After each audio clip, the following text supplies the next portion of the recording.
Bien, ayer habíamos estado con lesiones pseudotumorales. Entonces, continuando nuestra presentación, también encontramos lesiones falsas, o sea, tumores falsos a nivel de lo que es la glándula mamaria y conocemos con el nombre de ectasia ductal. Entonces, acá este nombre también es denominado como un varicocele.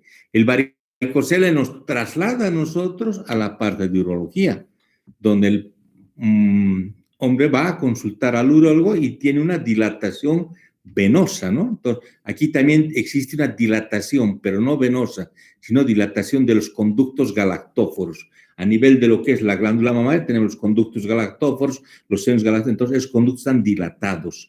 Esa dilatación de esos conductos se conoce como si fuera un varicocele. Generalmente va a oscilar entre los 40 a 60 años las personas que puedan tener este tipo de patología. Esos conductos galactóforos pueden dilatarse en la primera parte, que se conoce como de primer orden, por debajo de la areola, o también pueden ir a nivel de los mismos conductos galactóforos principales, pero se dilatan totalmente. Y esa dilatación llega a tener un diámetro aproximadamente de unos 5 milímetros, ¿no?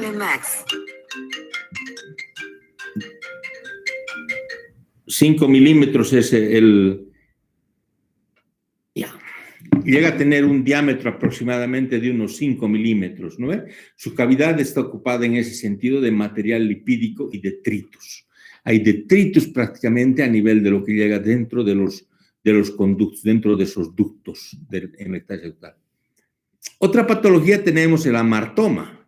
Hemos podido ver en algunos casos un amartoma, o sea, el diagnóstico histopático de un amartoma. ¿Qué es un fibroadenolipoma? O sea, es muy similar al fibroadenoma.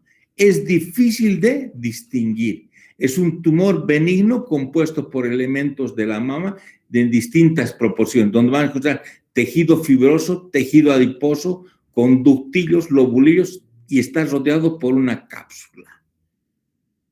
Es prácticamente similar a un fibroadenoma. El que nos va a dar el diagnóstico va a ser el patólogo. Es una lesión bien circunscrita, totalmente circunscrita, de densidad mixtas, con márgenes bien definidos. En ocasiones puede verse una fina cápsula si hay grasa. Acá, la que va a rodear. Es la que decíamos que es difícil de diferenciar y está rodeados por este tipo de cápsula. El estudio que nosotros tenemos a la mano de ser es la ecografía, la mamografía. En la ecografía vamos a ver masas bien delimitadas, pero heterogénea. Y desplaza estructuras adyacentes, igual que un fibroadenoma. La imagen de una mamografía es típica, por lo tanto, el diagnóstico viene heterogéneo, como habíamos indicado. El diagnóstico, ¿cuál se hace? A través de la mamografía y por la biopsia. Y hay que resecar y el patólogo nos tira el diagnóstico. De igual manera, vamos a encontrar a nivel de la glándula mamaria quistes. Esos quistes a nivel del tejido normal, buscamos y encontramos aquí hay quistes en el tejido mamario. La enfermedad fibroquística es bilateral, son como perdigones que pueda palpar la persona que está revisando o el médico revisa, en ambas mamas generalmente. En vez de los quistes mamarios van a ser generalmente múltiples, pero en una sola mama. Pueden presentarse a cualquier edad. Hay incidencia después, ya en la etapa de la premenopausia, 40 a 55 años de edad. Frecuentemente pueden ser múltiples y el tamaño es variable, puede ser desde milímetros hasta algunos centímetros. Estos quistes están revestidos de epitelio, son quistes. Por eso nosotros tenemos la diferencia de decir quiste de ovario, quiste de mama. ¿Y por qué? Porque tiene una cavidad. El pseudoquiste de páncreas, su nombre dice pseudoquiste. La diferencia es no tiene ese revestimiento en la cavidad, no tiene epitelio. ¿Quiénes forman la cavidad del pseudoquiste pancreático? Los órganos vecinos. Arriba el estómago, al lado está el páncreas, ahí en la parte, después posteriormente el epiplón, los intestinos. los órganos vecinos van a formar ese quiste. ¿Y qué hacemos? Hacemos que madure ese pseudoquiste para poder operar, porque hay que hacer una derivación interna. Hay que cortar ese pseudoquiste y anastomosar un intestino. Pero para anastomosar y suturar tenemos que esperar 12 semanas, de 8 a 12 semanas que madure esas paredes. En vez, en este caso, los quistes tienen epitelio, por eso la diferencia. El quiste tiene epitelio, está revestido.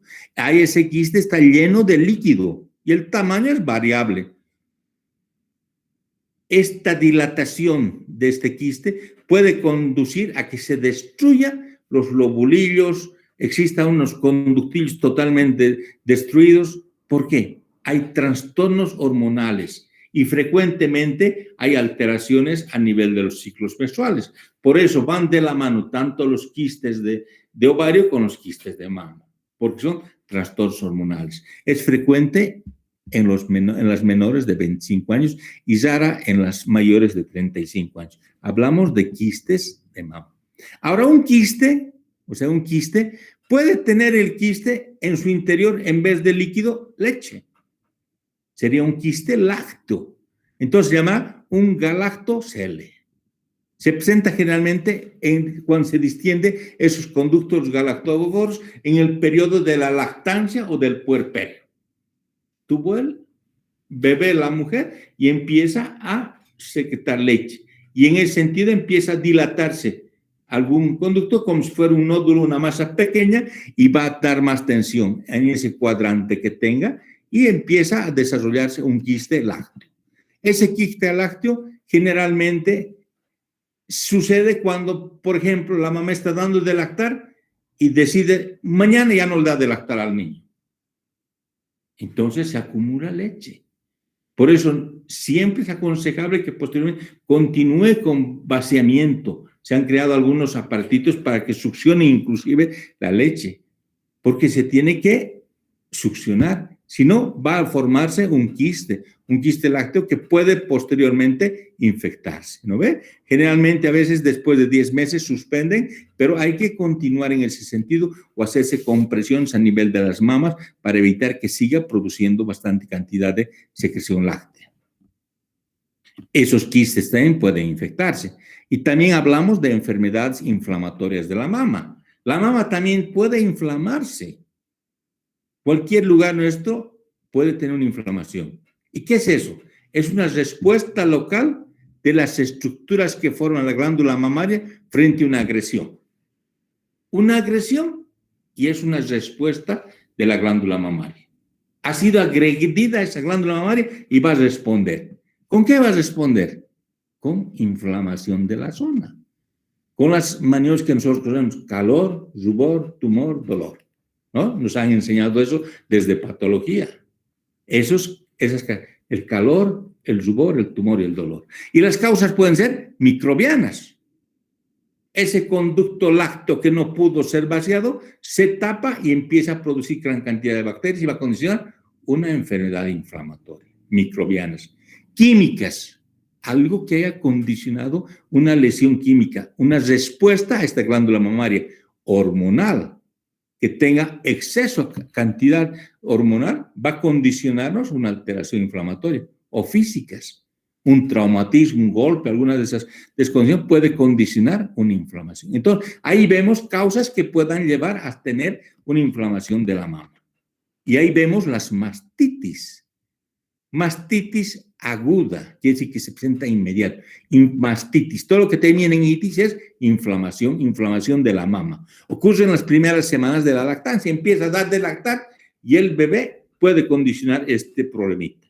Puede hacer un trauma a nivel del pezón o puede tener algún problema. O puede, en vez de eso, el mismo niño introducir algún tipo de bacteria que haya tenido. Infección bacteriana por invasión retrógrada a través de las fisuras en la piel del pezón. Tenemos acá bacterias, normalmente, pero cuando es succionada la glándula mamaria puede condicionar algunas grietas en los pezones, algunas fisuras, y por ahí ingresa la bacteria, el germen, para producir un proceso inflamatorio, una inflamación de la mama, una mastitis aguda. Generalmente los gérmenes pueden ser estreptococos, el estafilococo aureus.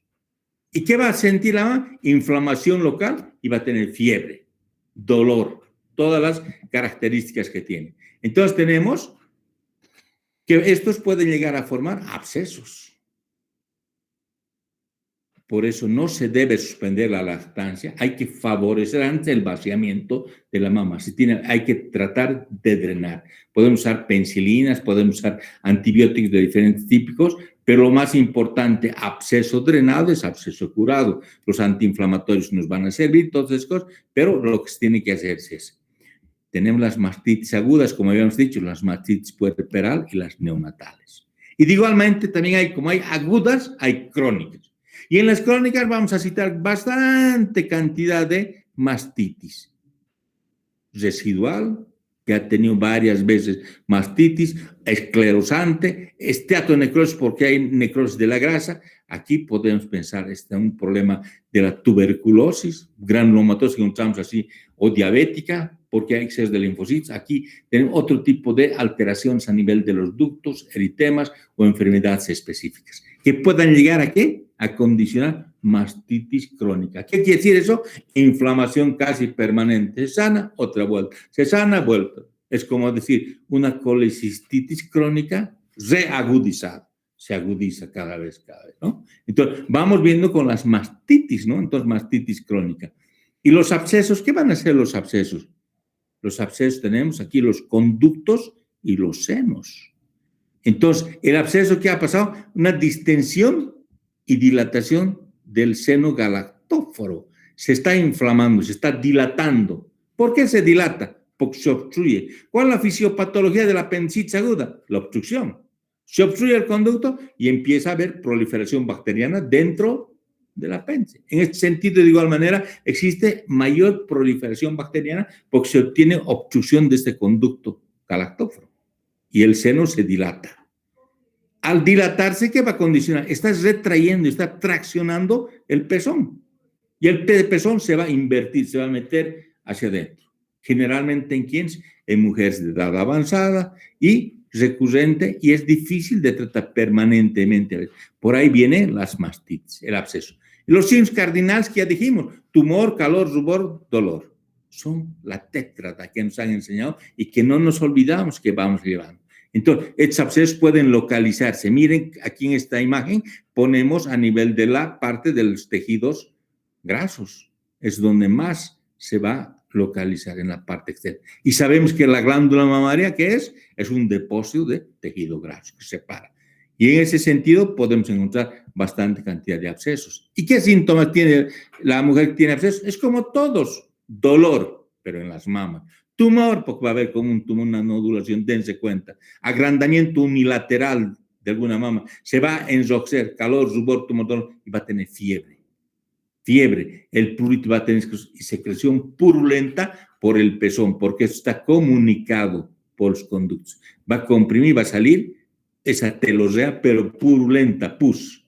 Y también, como esto está inflamado, va a tener ganglios linfáticos. ¿Dónde se drena el linfático de acá? El 75% o más inclusive va hacia la glándula mamaria, de la glándula mamaria hacia la axila. Entonces va a tener ganglios a nivel de la axila. Ese porcentaje bastante elevado. Entonces vemos que toda esa sintomatología es la que nos va a presentar. Una imagen en la cual vemos cómo diagnostican un absceso de mama. En ese sentido, la termografía aquí está indicando cómo la termografía ve y delimita los lugares de un absceso. A nivel del laboratorio, cuando pedimos un análisis de sangre, podemos encontrar una leucocitosis. Una leucocitosis con desvío a la izquierda, es lo que sabemos cuando es agudo, ¿no? El diagnóstico vamos a hacer con una exploración y podemos hacer una citología, sacamos, comprimimos, sale pus, mandamos a analizar, es una colección purulenta. ¿Qué hay? ¿Cuál es el tratamiento? Absceso se debe drenar, entonces deben vaciar. Podemos usar analgésicos posteriores, antiinflamatorios, antibióticos, pero se tiene que drenar. Si no se drena, si no se vacía, no va a haber. También hay otros problemas como ser la ingurgitación dolorosa. Prácticamente se le ingurgita. Es como cuando se nos llena de sangre, hay una ingurgitación. Se pone dura la glándula mamaria pero está ingurgitada. Muchas veces dice, cuando va a venirle su periodo menstrual, ya se ponen tensas las glándulas mamarias, se ponen duras, están ingurgitadas, y es ingurgitación dolorosa, ¿no ve? Entonces, las características son túbulos subareolares tortuosos, frecuentemente en mujeres jóvenes y en edad reproductiva. Hay secreción pegajosa bilateral 3 a 4 días después del parto y el dolor urente pruriginoso. Vemos estas características en este tipo de patología de una secreción dolorosa. ¿Qué hacemos? Exploramos la mama y hacemos una citología y vemos esa secreción pegajosa que va saliendo después del parto. Se ha ingurgitado y duele. Son túbulos a nivel debajo de la areola que están tortuosos y que están dando algún tipo de molestia. El diagnóstico, hacemos una exploración mamaria y comprimimos y existe una citología. ¿Qué hay que hacer? Hay que hacer un vaciamiento de esa zona que está ingurgitada de la secreción, usar antibióticos, analgésicos y valorar a la paciente. También podemos hablar, como les decía, las mastitis crónicas granulomatosas, pero en la cual podemos encontrar el bacilo de Koch. O a veces no encontrar, pero es una mastitis granulomatosa. Hemos tenido algunas pacientes, por ejemplo, pacientes varones que hacían tratamiento para tuberculosis, las mujeres han terminado con una mastitis crónica de etiología tuberculosa. Ellos han transmitido a su esposa, a la mujer, la tuberculosis. Pacientes tuberculosos. Entonces, esto también no es de sacarse de los cabellos, sino existe y tenemos frecuente. Entonces, características, mujeres jóvenes en edad mediana, donde se presenta una masa indolora que crece y se abre la piel con exudado purulento, está dando pus permanente, sana, otra vuelta vuelve a pasar. Existen ganglios que pueden ir hacia la región cervical, a la axila o a las retroesternales, podemos encontrar. Generalmente hacemos una biopsia de estos ganglios cervicales, retiramos, mandamos a analizar y encontramos mastitis granulomatosa, compatible para una tuberculosis. Y a veces tenemos que hacer tratamiento para la tuberculosis. El diagnóstico es la biopsia. La radiografía de tórax para ver si no tiene compromiso pulmonar, pero generalmente son extrapulmonares. Son gente que no tiene nada en el pulmón. Pero dentro del antecedente, la familia o el esposo tiene tuberculosis, ¿no? Entonces, ¿qué podemos hacer? En este caso, a veces recurrimos a una mastectomía simple. Simplemente la mastectomía y el tratamiento antituberculoso. Eso es muy importante. También podemos encontrar la sífilis. Dense cuenta, sífilis en mujeres jóvenes en edad mediana. Úlceras, se encuentran úlceras a nivel de la mama con escasa profundidad, con bordes elevados no eczematosos. No, como estudiar no eczema, ¿me entienden? Pueden afectar a los conductos y hay secreción de linfocitos permanentes plasmáticos.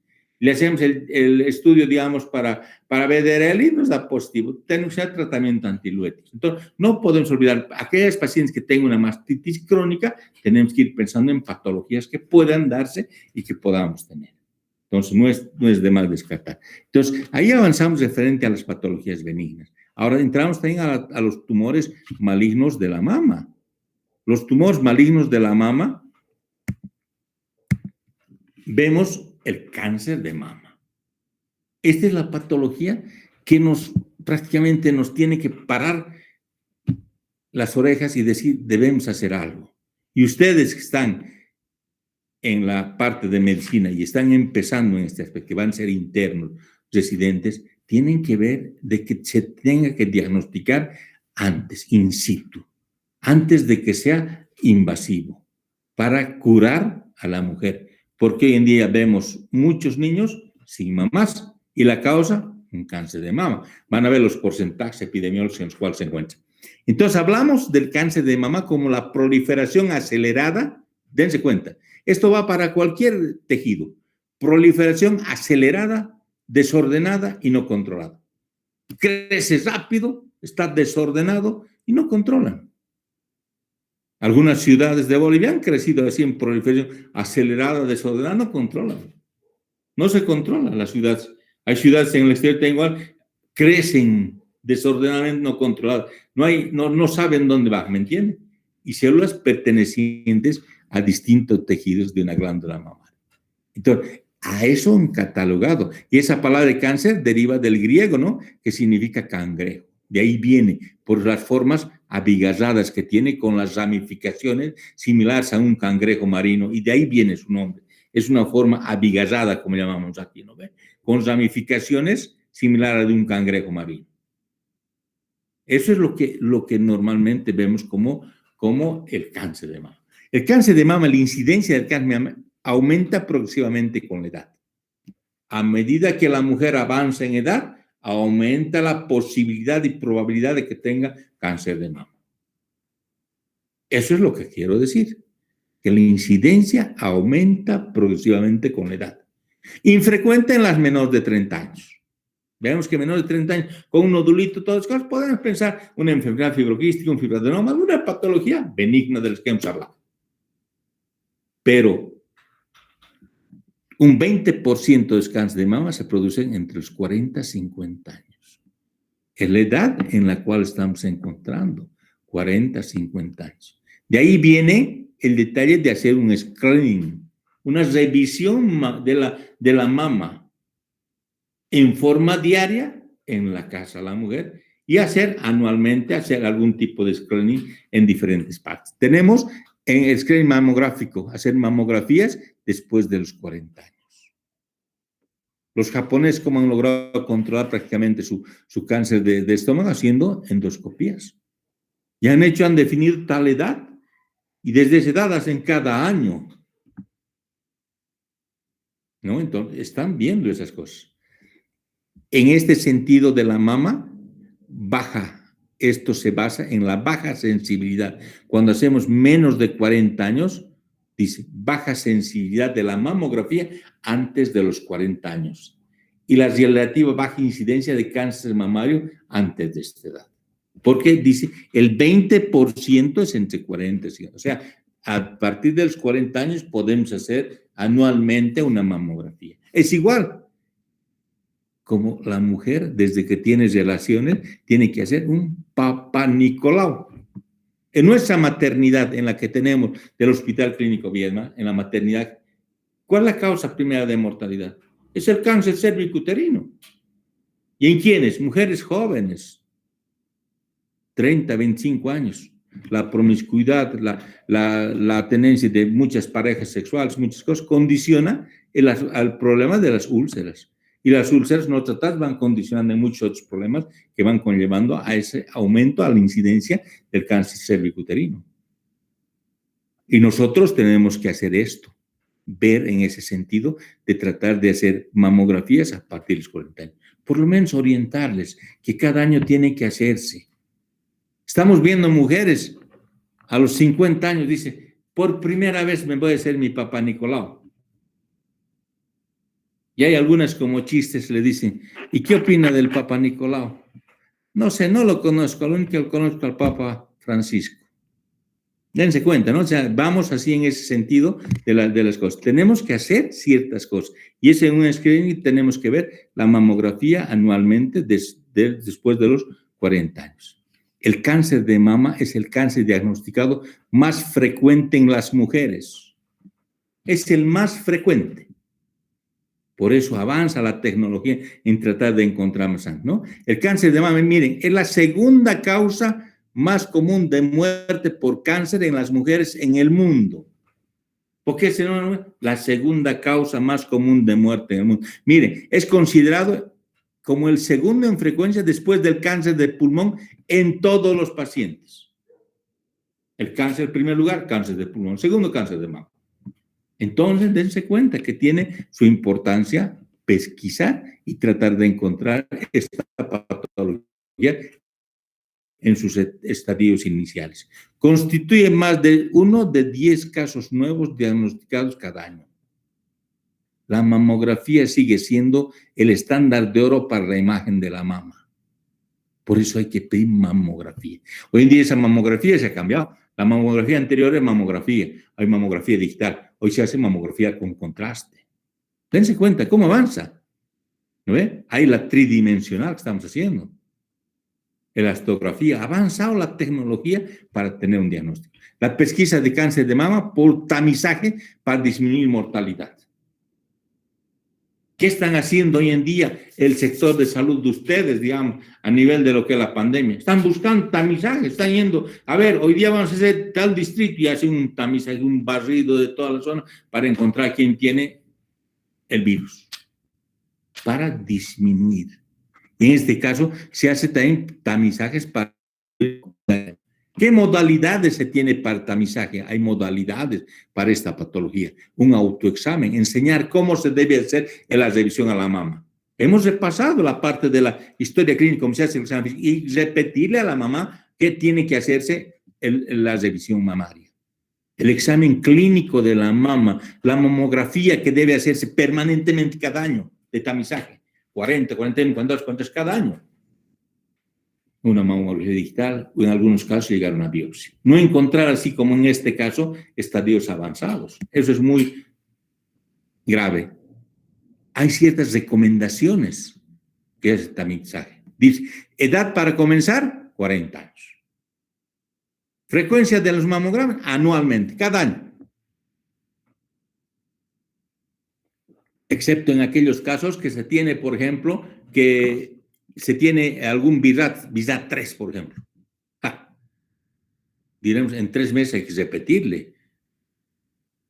Habrá que repetir 3 o 6 meses, ya estás viendo en casos específicos, pero frecuencia anualmente. El examen clínico de las mamas tiene que ser cada año y el autoexamen tiene que ser opcional por la mujer que tiene que hacerlo en forma diaria, ¿no? Esta es una recomendación de un tamizaje. Pero hay también mujeres en alto riesgo. Y en ese alto riesgo, ¿qué debemos hacer?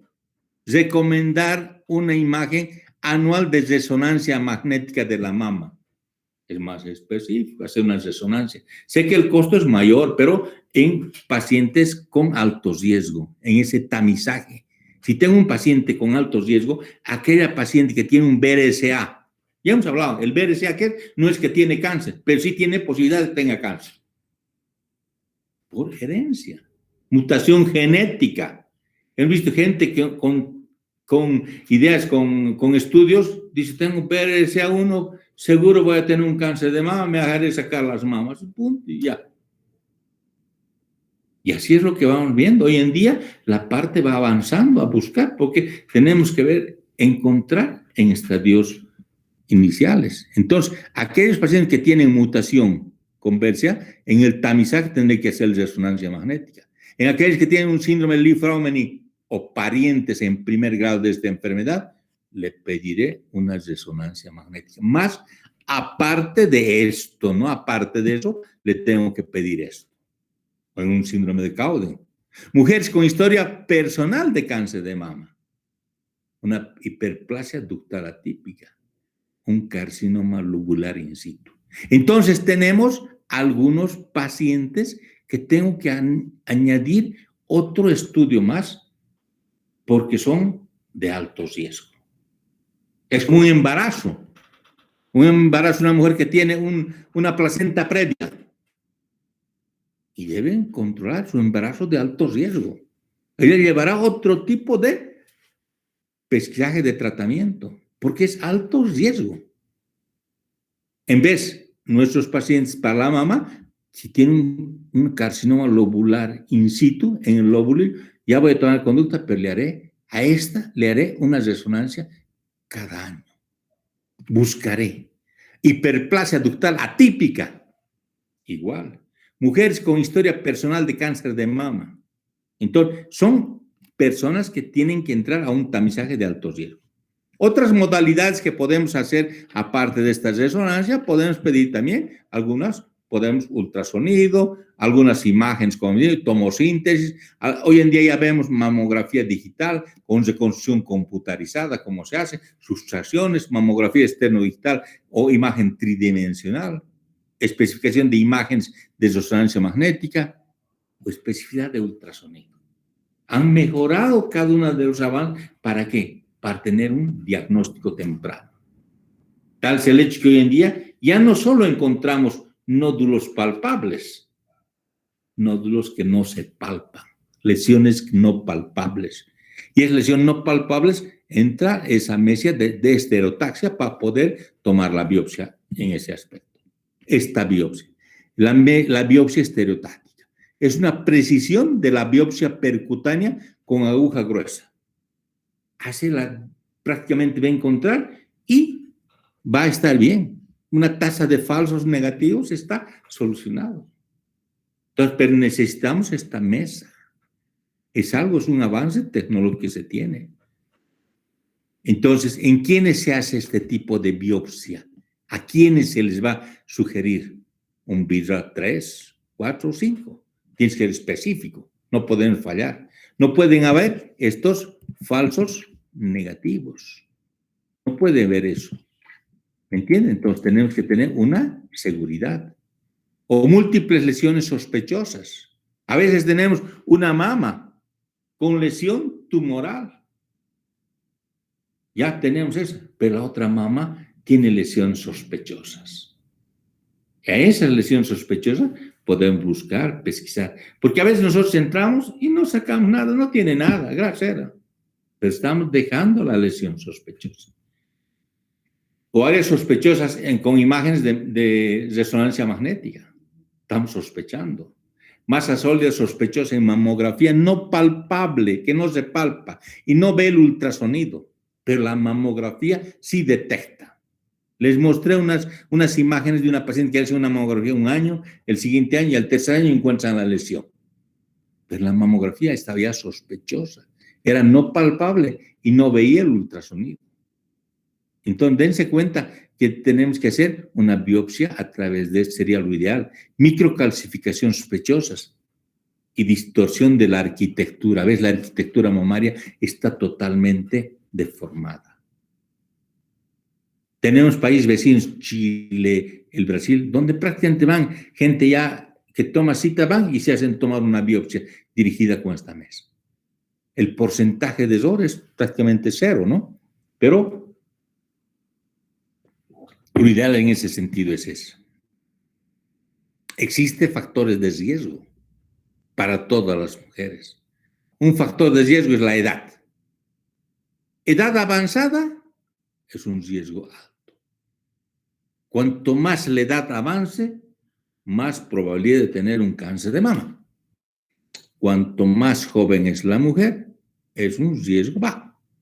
Eso hemos dicho, porque es un aspecto hormonal. A nivel geográfico también se ha evaluado. A nivel de Norteamérica y Europa, el riesgo es alto.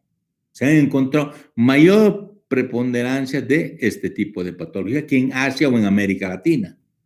O sea, viendo el lugar geográfico. Y nivel socioeconómico mayores en aquellas personas con estudio socioeconómico alto que con aquellos que tienen estudio bajo.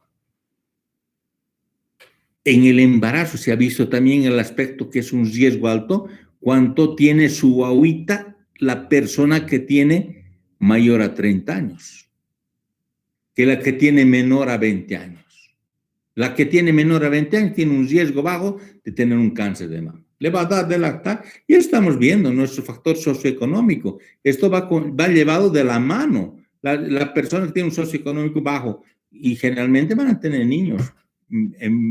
Estamos viendo muchachas muy jóvenes ya con bebés, pero en aquellas sociedades en las cuales hay factor económico bastante alto, estamos viendo que el riesgo recién va a embarazarse después de que tenga la casa, de que tenga el auto, de que tenga todo, recién tienen el bebé. ¿Se dan cuenta?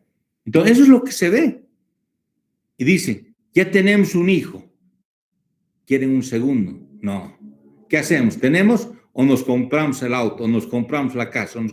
No, mejor la casa, el auto todavía, listo, y dejan.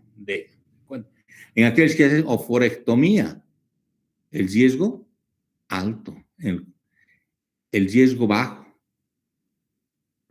Pacientes obesas y las delgadas, de igual manera, hay aumento de cantidad de estrógenos. La menarquia precoz tiene gran cantidad de hormonas estrogénicas, cuando menarquia es tardía.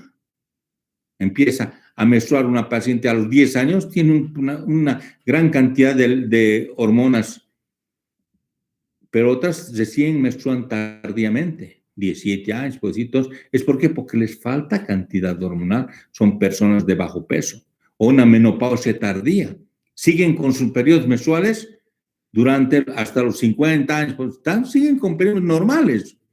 Y eso es algo normal porque hay un factor de riesgo, hay aumento hormonal. Y cuando tiene una menopausia precoz, a los 40 años, 39 ya, entonces el factor hormonal es bajo. También enfermedades con familia con cáncer, ¿no? Entonces el riesgo es alto y el riesgo es bajo en ese sentido. Y ahí vemos la edad media en la edad, 56 años. Menores de 40 años, 10%. Mayores de 40 años a 60, 70%. Entonces, el riesgo por la edad aumenta cuanto mayor la edad avanza. El sexo. La mujer tiene 100 veces más posibilidad que tener un cáncer de mama que el hombre. Pero también el hombre hay, ¿no?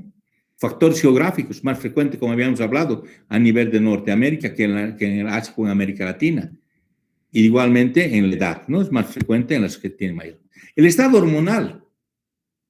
Factores predisponentes, la menarquia precoz, la menopausia tardía, lo que hemos hablado. Factores protectores, el embarazo. Un embarazo a temprana edad o la multiparidad, el dar de lactar, ¿no? Entonces, van a proteger la dieta y los hábitos, las grasas, el alcohol, son factores de riesgo. O sea, en ese sentido vamos viendo. Y la herencia, tenemos el gen dominante autosómico. En una mujer con antecedentes de 2 o más familiares de primer grado, madre, hermana que tiene, hay un riesgo como un 50% de padecer una neoplasia de mama. Entonces, el cáncer, esta epidemiología, vemos, se puede clasificar en ese sentido. No invasor e invasor. No invasor. No invade, es un carcinoma intraductal dentro del ducto, pero in situ. En el lobulillo, in situ. Y el que invade es el carcinoma ductal invasor, que va a invadir al ducto o va a invadir el lobulillo. Entonces vamos ahí en una clasificación. Neoplasias epiteliales, como decíamos, derivan del epitelio, ducto glandular, se denominan carcinomas. Son más frecuentes. Entonces hablamos de los carcinomas in situ, que no invaden el estroma in situ. Y ahí tenemos el ducto. De esas son las variedades, el tipo comedón, el tipo cribiforme, el tipo papilar.